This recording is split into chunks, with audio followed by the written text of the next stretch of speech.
Members on my left, the member for Chisholm. Thank you, Mr Speaker. My question is to the Minister for the Environment and Energy. Will the Minister update the House on how the National Energy Guarantee will result in lower power prices for Australian households and businesses, including in my home state of Victoria? Is the Minister aware of any other plans that will result in higher prices? The Minister for Energy and the Environment. Thank you, Mr Speaker, and I thank the member for Chisholm for her question, and know that she supports the Turnbull government's moves to drive down power prices, knowing that under the coalition power prices will always be lower, and under the Labor Party they'll always go up, Mr Speaker. That is the track record of a Labor government they were last in office when power prices doubled. They went up each and every year. And the member for Chisholm comes from that great state of Victoria. But unfortunately, with the Andrews Labor government, Victoria now has the second highest prices in the country. The second highest prices in the country.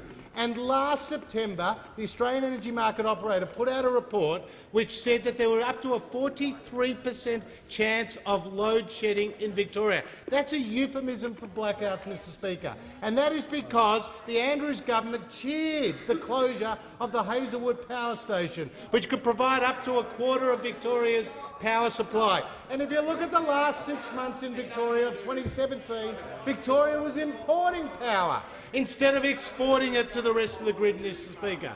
Now, the member for Chisholm knows that since we've come to government, we have put downward pressure on prices by getting more gas into the market, by reining in the power of the network companies, which, if the Labor Party had thought about it when they were in office, would have saved consumers $6.5 billion, by getting a better deal from the retailers for millions of Australian customers, Mr Speaker, and of course through the National Energy Guarantee, which has been supported by groups in the member's electorate, like Asaleo Care in Box Hill, which is a leading personal care and hygiene company with landmark brands such as Sorbent and Libra and Handy. It started in 1932. It was listed on the ASX in 2014. It has 11 manufacturing and distribution facilities and employs 1,000 people, and they have got behind the National Energy Guarantee. Like the Victorian Chamber of Commerce and Industry, with 15,000 members, which said of the National Energy Guarantee,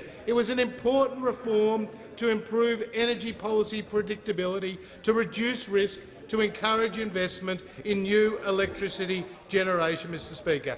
And we know that Manufacturers Australia have written in the Herald Sun about how important it is for the 1 million manufacturing workers across the country to have the National Energy Guarantee. So at the end of the day, if you believe in lower power prices, if you want to see Australian households $550 a year better off, if you want to see the wholesale price down by 20%, if you want to be side by side with the big employers across the country, you get behind the National Energy Guarantee and you don't hide from your responsibility, as the Leader of the Opposition is trying to do.